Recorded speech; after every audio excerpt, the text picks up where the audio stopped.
The Traveler and I made one each. Here, have it taste while it's still warm. Thank you. Don't mind if I do.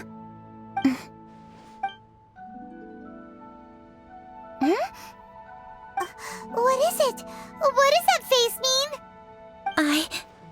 This flavor... I've tasted it before. Apologies. Xiangling, Traveler, thank you both. This is everything I had hoped it would be. It tastes wonderful and... quite amazingly, somehow it took me right back to my childhood, when my grandfather was still around. Really? That's awesome! I didn't have a chance to fully explain before. In fact, when Master had filled in the missing parts of the recipe for me, I realized that I already knew how to make this dish. You already knew? You mean you were able to make this without ever seeing the recipe? Uh-huh. My dad taught me how to make it. Wait, but isn't this dish from Kuching's grandpa's notes, though? About that, I do not believe that this recipe was my grandfather's creation. My grandfather was a well-known real estate tycoon in Liyue, and also a scholar. He was an avid collector of old books and was quite knowledgeable on many of Liyue's customs and traditions that are no longer practiced. As a child, I used to spend a lot of time with him in his study. We'd read the classics together, then debate how much of it was actually genuine, and whether Rex Lapis was real or not. He used to say, books are just a bridge that bring us a little closer to history. It's up to those of us in later generations to ask these questions, search for the answers, and decide what they mean. Since then, my grandfather has passed on, and I've grown up to become a Chising. My views on Rex Lapis have changed in this time too, from myth to reality. For me, the name Rex Lapis is inextricably wound up with memories of my grandfather. Whenever I see his name written down, it always reminds me of sitting in my grandfather's study, seeing all of his notes. As I said earlier, this recipe came from those same notes. It's an ancient dish that he was trying to restore to its original form. But, unfortunately, without the full recipe, he never quite succeeded. Still, each time he tried cooking it, he'd always get me to have a taste while it was still warm. The memories. This really is the taste of my childhood. Ancient dish? Are cornbread buns really that old? Well, at least in my family it is. My dad learned how to make it from his dad, and supposedly it's been passed down that way for generations. We call them chili mince cornbread buns. They're a traditional folk food snack, easy to pack up and take with you on the road. So they're the perfect thing to eat on the go. Seeing Guoba just reminded me of something. I actually made this dish on the day I first met Guoba. How did you first meet? It was in a cave in the mountains. I ducked inside to get out of the rain and saw an offering table in there, so I put the cornbread buns I brought with me on it. Then I ended up falling asleep, and when I woke up, I found out that Guoba had eaten every last one. Guoba followed me around ever since. We're practically family now. Hold up! Stop the conversation! Look! The stone! It burst open! It's... Guoba? What are you... What? Ah, I see the chili mince cornbread buns have been served. Master! Granny, look! The stove god statue looks just like Guoba! Oh, indeed it does. After all, Guoba is the deity you've been searching for. God of the stove. Guoba is a god? You asked me if a sufficiently festive atmosphere would be enough to reawaken the stove god. And my answer is this. Yes. And no. The stove god has always been a deity with great affection for the people, and who acts in response to their desires.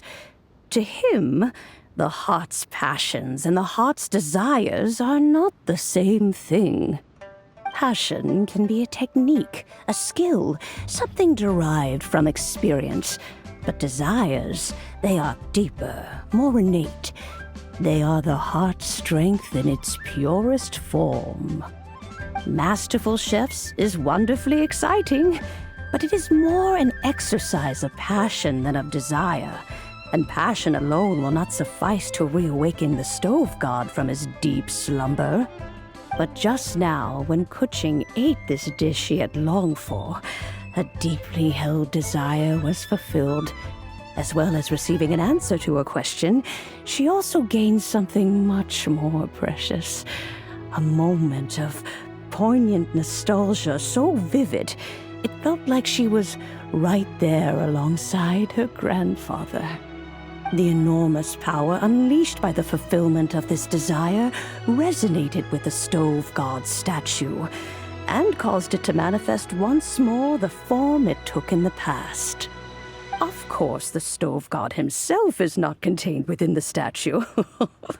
The true stove god has been here with us all along. How does it feel, seeing a statue of yourself from your glory days? Look at him. Still so majestic. Glory days? Wait, what happened? Did Groba used to be different from now? Oh, yes. Back in his day, your Guoba was once the patron god of the soil. But all the wisdom and power he had then, he has since surrendered to the soil itself. A god surrendering their power to the soil. I have heard this turn of phrase before, but what does it mean? The kinds of trials and tribulations that a land can face are far more than you could imagine. Droughts, floods, torrential rain, hurricanes, earthquakes, tsunamis, fires, and plagues. The threat of disaster will never fully disappear from Liyue. Even woes that have never been faced before in history will come to pass in the future. Such things affect you mortals far more than we Adepti, with our immortal forms. He once walked with you over the barren plains until you arrived at last at the harbor. He joined you in building your dwellings and lighting the stoves.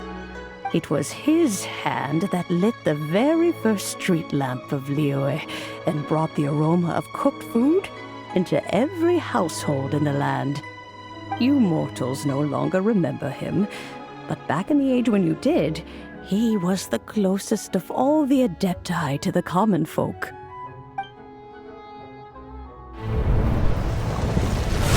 Marchosius, god of the stove, born from a spark when stone struck stone. He was a god with a great love for humanity and their well-being. Millennia ago, the people sought to expand their city. They built a dwelling on the plains and called it the Guili Assembly. The stove god cared greatly for the people, turning himself into minions who went into every home, fostering food and solidarity alike. Alas, their home was taken by a flood.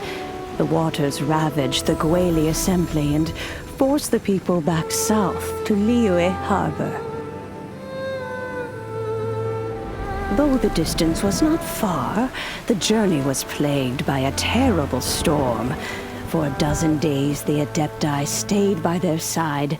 During this time, the stove god cooked an ancient delicacy, flatbread with a meat sauce to stave off the cold and damp, fit for those on the move. Centuries later, disaster and plague arose once more. The stove god would appear no longer, for he placed all of his power into the land itself to quell the calamities. His power expended, and his wits greatly reduced. Thus his body decreased in size. By the time he parted ways with us, he wasn't even the height of a human. He told Rex Lapis and I of the dishes that bring joy and of the secrets of the flame, then went into the mountains and entered into a long slumber.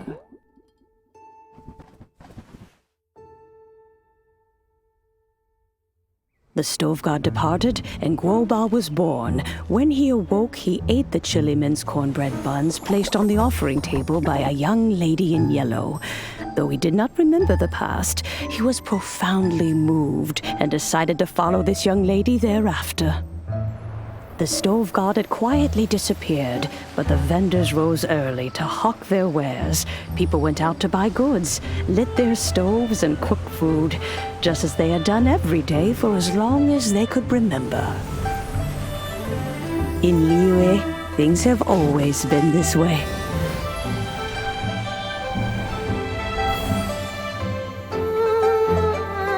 Nature provides, the mountains rejoice. We are blessed by heaven's good grace. Years have gone by. The world has transformed, but our way of life survives.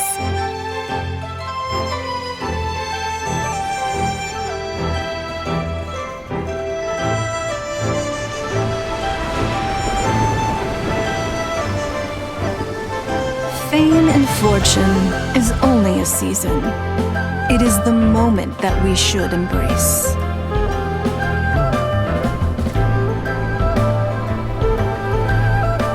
Past meets present.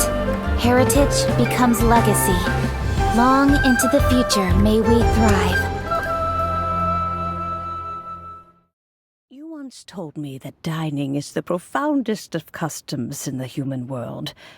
To eat well is to consume vitality itself, and to drink well is to partake of the very essence of the world. It is a matter of paramount importance, you said, for people cannot face the arduous journey ahead on an empty stomach. At once a humble affair and a profound one. A humble meal of maize and spring water is also profound in that. By ensuring one's survival, it paves the way for millennia of human history and culture to come. My dear friend, Liyue has changed so much while you have slept. Looking at the prosperity and beauty around us today, does it make you happy? Guoba, this is kind of a huge deal. Why didn't you say anything? He is not who he once was. Even the power of speech evades him now. There is no way he could have told you. Oh, Guoba, but... Xiangling. Do not be saddened, Xiangling. There are two sides to everything. Guoba may have lost many of his formal faculties, but he is now as carefree as can be, without a single worry in the whole world. In this world we inhabit, who can truly be said to live a life free of all woes? Those with a mind and with the knowledge will certainly be troubled by all manner of things. But he has gone further than us in his journey. He had both wisdom and courage. Everything he took upon himself, he was also ready to part with. His carefree demeanor today is a testament to the fact that he is at rest. So since you are his friend, take good care of him. Go out to walk and play. Allow him to eat, drink, and be merry. I will! You can count on me! Xiangling, you have an adeptal affinity. Guoba follows you around because he has respect for you.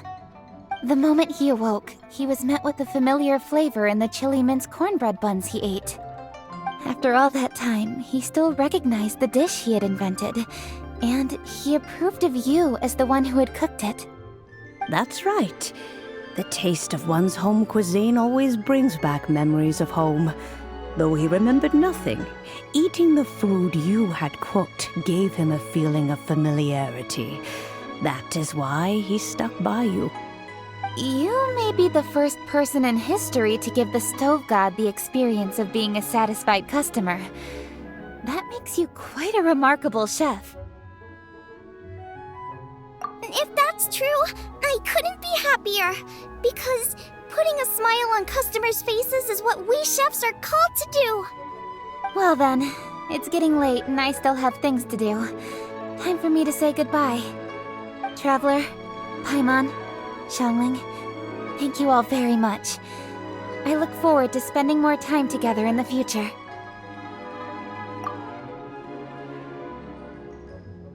I guess my dad's probably heard the good news already, but I should still go catch up with him.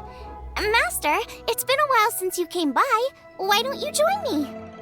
He thinks about you all the time, you know. He's always telling me to invite you over. Oh, goodness me. Then, far be it from me to refuse. Off we go, then.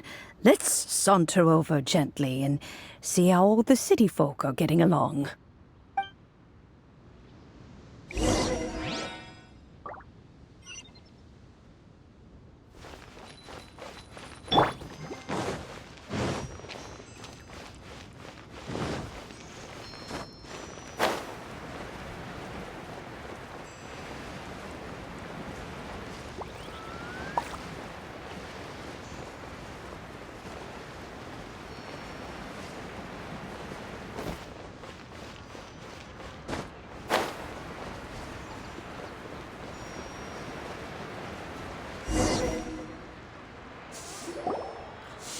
Hi, Dad! I'm back! Hey! What are you doing there? I should be the one handling that. Oh no! Guoba's taken off!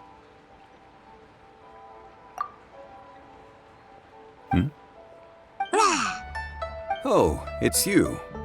Hello there, old friend. Oh, bless my soul. Are you out for a stroll as well? Given the season, it felt fitting to take a leisurely walk while the meal is being prepared. Quite right. And it also gave us the chance to run into you. Guoba may not recognize you, but as ever, he seems quite delighted to see you. So, Guoba doesn't remember anything, but can still feel when something's familiar? Friendship will always withstand the ravages of time. Traveler, what do you think of the name of this festival? Moon Chase. The moon is a carrier of countless emotions. So many things only seem to surface as we gaze up beneath its poignant glow. Wherever the moonlight shines, the heart is wont to follow.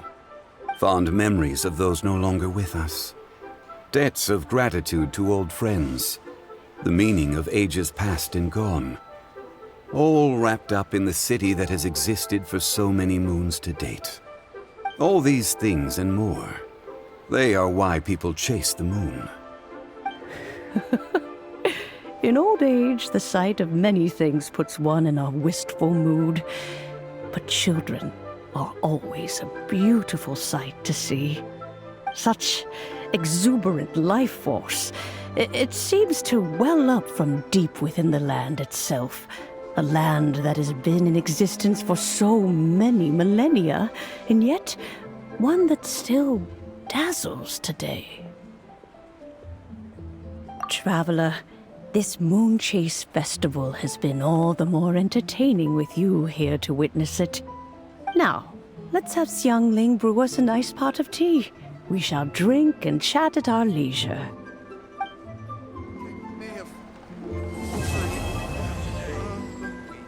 Is it time to specialty? Tasty chop suey!